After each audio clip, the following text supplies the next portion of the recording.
Howdy, Larken Rose here. Time for the daily rant. Occasionally I hear people, well, this comes out in two ways. One way is if people say, you're not a real anarchist unless you don't have a driver's license and don't have a social security number and don't pay taxes and don't do this and don't do that and don't do the other thing. And the other way it comes out is people sort of expressing some shame that they believe in anarchism and involuntary society, but they go along with a certain amount of stupid government regulations and laws and controls and taxes and all that. And it's really, the principle involved is pretty dang simple. Like, if there's a carjacker and he points a gun in your face and you give him your car, it doesn't mean you approve of carjacking. It just means you approve of not dying while trying to righteously defend your ownership of your car. So, like, allowing yourself to be victimized to a certain extent just so you're not victimized even more because you tried to resist, that doesn't mean you're not an anarchist. Now, at some point, if you never do anything to resist, then you don't even speak out and you act like a complacent slave, I might kind of make fun of you a little bit. But even that wouldn't mean you're not really an anarchist. Like, an anarchist is someone who advocates that there not be a ruling class. It says nothing about at what point you're going to resist or fight. And, I've seen people say, if you're not like all ready for a revolution, you're not a real anarchist. Like, no, that has nothing to do with it. So first of all, I would make fun of the people who say you're not a real anarchist if you still have a driver's license I have a license, I have a driver's license, I have a carry permit for a firearm. Well, I have to renew that stupid thing. And it doesn't mean I think I have a moral obligation to have those. I've often said that my carry permit, I carry a Glock to protect me from the common criminals, and I carry a stupid little card to protect me from the criminals with badges who would otherwise cage me if they found me carrying a firearm. And it doesn't mean I think I have a moral obligation to do that. It's just I would rather show them a piece of plastic than have to shoot them and then get shot by them. So it's, there's tons of practical stuff that you sort of, if there's anyone who can actually completely avoid all of the tentacles of government, congratulations, holy smokes, way to go. And the people who try to be as far off the grid and outside the system as possible, that's excellent. Like, if they want to take on that battle and if they're willing to do that, that's great. I wouldn't nearly, insult or demean such an effort. But it doesn't mean like going along with some stupid things that you disagree with and recognize as immoral and going along with them just to minimize trouble to yourself isn't, it doesn't mean you're not an anarchist. It doesn't mean you're a horrible person. Now, there is the distinction between putting up with the oppression of yourself and sort of being a collaborator with the oppression of other people. And so let's move from like the category of, yeah, I have a driver's license because they'll cage me if I drive without one. That's just kind of an act of self-defense. I have this stupid little piece of plastic. I don't think I have any moral obligation to do it. I think I have the right to drive down the road anyway. But if I get stopped, I'm going to get caged, so I have a stupid piece of plastic out of self-defense. But then there's the next step, which is somebody who would say something like, well, I paid into Social Security for years and years, and now I'm getting a check from them. Now, first of all, to sort of on the literal practical reality side, nobody pays into Social Security. It's a direct Ponzi scheme. Your money isn't sitting in a box somewhere waiting to be given back to you. Your money is instantly used up. It's a Ponzi scheme. It's stolen from you and given to somebody else, and the debt keeps racking up and piling up. And so what you get today is stolen from somebody else yesterday. So the literal reality is you aren't really getting your money back. But there are people who get government checks. There, people who work at the post office, or people who get Social Security, or people who, get this or that other benefit. And a lot of them feel guilty about it, and I don't want to be too mean, but I kind of think people should feel a little bit guilty about that, because it's stolen loot. Now, one thing people could argue is that, well, I got robbed my whole life and I'm just getting some back. Again, that isn't technically what's happening, because it's not like your money was just sitting there. It's somebody else's money being stolen now. But you could rightfully say, well, the gang called government in general owes me the money it stole from before. And so I'm just getting it back. The reason I'm not even comfortable with that, the reason like I don't apply for government benefits, even though they robbed me of I don't know how many tens of thousands of dollars over my lifetime, is because it is coming from somebody else. And the fact that, basically a bunch of crooks stole my money and wasted it on stuff. And yes, those crooks owe me money from what they stole, but now they're stealing somebody else's money. And if they give it to me, that means I just got somebody else's money. So I just sort of, and yeah, if you want to make the argument that you're getting back your own money, like, okay, I'm not going to condemn you and, lead the angry mob with torches and pitchforks to lynch you. But I'm just sort of super picky about that and would rather not get anybody's stolen loot, despite the fact that the crooks, quote unquote, owe me a gazillion dollars. And then there are people who work for the federal government, somebody who works for the post office and says, I don't like the fact that I'm paid by the government. Like, it's an enforced monopoly. You're not allowed to compete with the post office. You can't mail letters around or you get arrested, as Lysander Spooner demonstrated on purpose. And so people sort of feel guilty. And somebody asked me that who's an air traffic controller recently. It's like, I work for the feds and it's stolen money. And, there are degrees of, if you work for the DEA, you should be ashamed. Quit or shoot yourself or something. Because not only are you receiving stolen loot, you're getting paid to be an evil bastard and initiate violence against people who didn't commit force or fraud against anybody else. If you're actively doing something evil, you should feel really damn bad about it.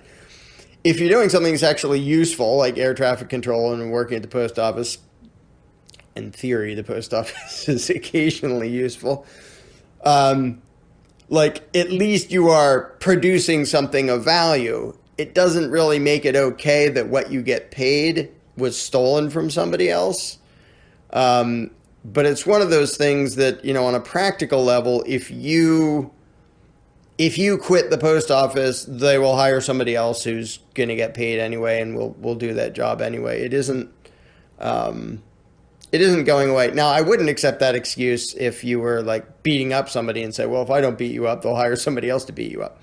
Because the act of delivering mail isn't an act of aggression. The accepting stolen loot isn't too great.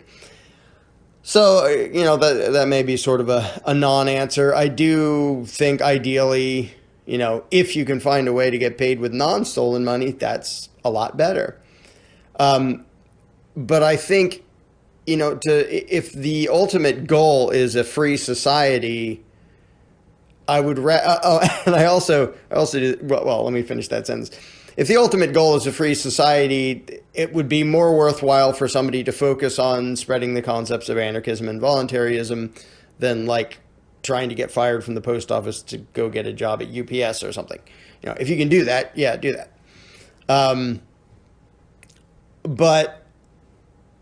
So it's just sort of a matter of, well, what are you trying to accomplish? And a silly thing I've said on occasion is, when somebody is expressing that they feel a little bit guilty about giving a government paycheck for doing something that's actually productive, I say, well, you can just imagine that what got stolen from me is your paycheck, because I wouldn't mind that too much. It's not exactly voluntary, but I'll let it slide. We'll pretend that what got stolen from me went to you, and I'm more or less okay with that. All the things it could have gone to, blowing little children up on the other side of the world, or paying you, I'm okay with it paying you, relatively speaking. But it's one of those things that a bunch of people ask me what I think, and I always say, well, I'm not going to decide what you should feel guilty about. I can tell you what I think. But it's one of those things where to all the way live without any, completely beyond the reach of the tentacles of government and not at all indirectly benefiting from things the government does is almost impossible. It's like people say, well, you use the roads. Yeah, I get robbed and then they build crappy roads and I drive on them. Like, so what? Like, to be philosophically consistent, it doesn't, like, I got robbed and now I'm driving on the roads that the robbery paid for really inefficiently. I buy gas and there's a gas tax, and that is part of what funds the roads. And so when statists try to use it as, well, you're just trying to be a freeloader, it's sort of ridiculous to people who are actually getting robbed. And the analogy I use a lot, which always makes statists squirm and run away, is if I make you a sandwich and then I hold you up at gunpoint and I demand $50 from you and I give you the sandwich. You didn't ask for it. You didn't want it. You didn't want this deal, but I make you accept this deal. And then I steal your $50 and I walk away.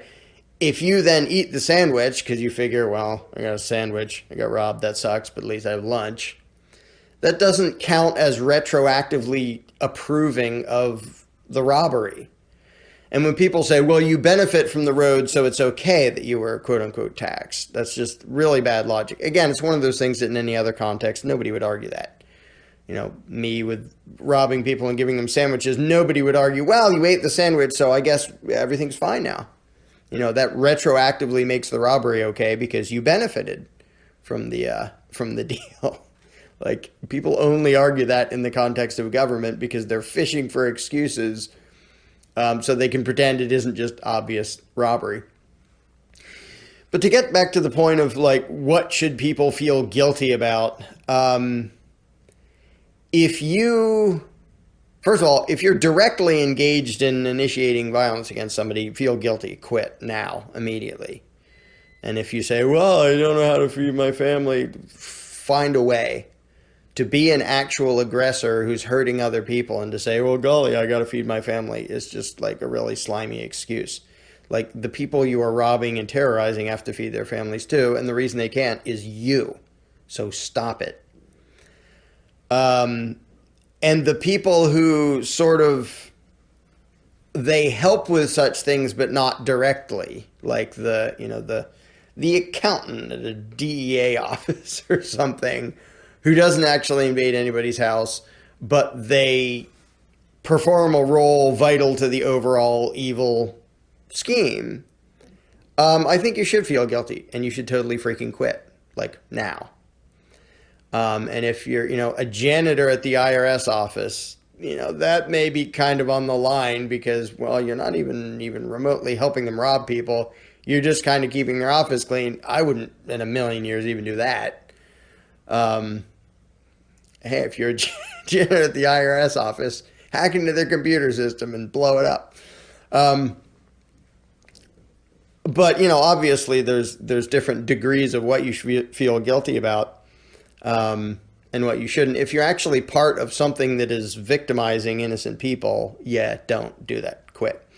If you're getting a benefit, quote unquote, which can be almost anything, from government, like you benefit from the fact that there's a road. You benefit from the fact that there's a public library. Like, you went into a public library and read a book. Well, that's paid for with tax dollars that you were forced to spend, or maybe even just other people are forced to hand over if they own property and you don't, or whatever.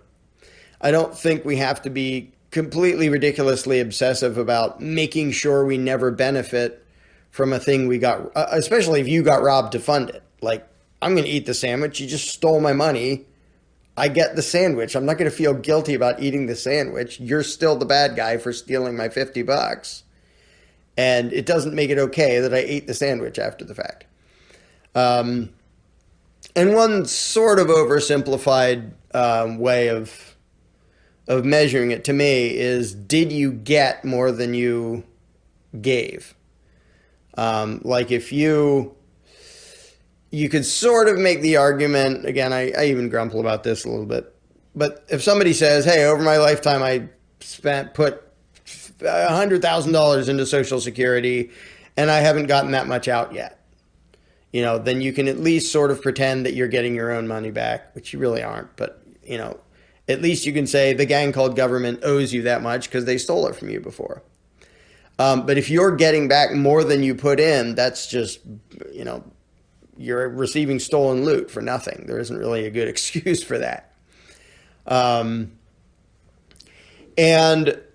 I know there's some people in dire situations where they're on Social Security or something and they turn into an anarchist and they're like, now what do I do? Like, I'm on a fixed income and this is what my budget is made of and I don't know what to do. I don't think I can get a job, and there I'm kind of torn because, to be consistent, I have to say, well, you are receiving stolen loot and you're receiving it from people, people are getting robbed who really need it too. And one thing that's really uncomfortable, and I say it to people anyway, and people can, tell me, oh, it's easy for you to say because you're in a situation where yada, yada, yada.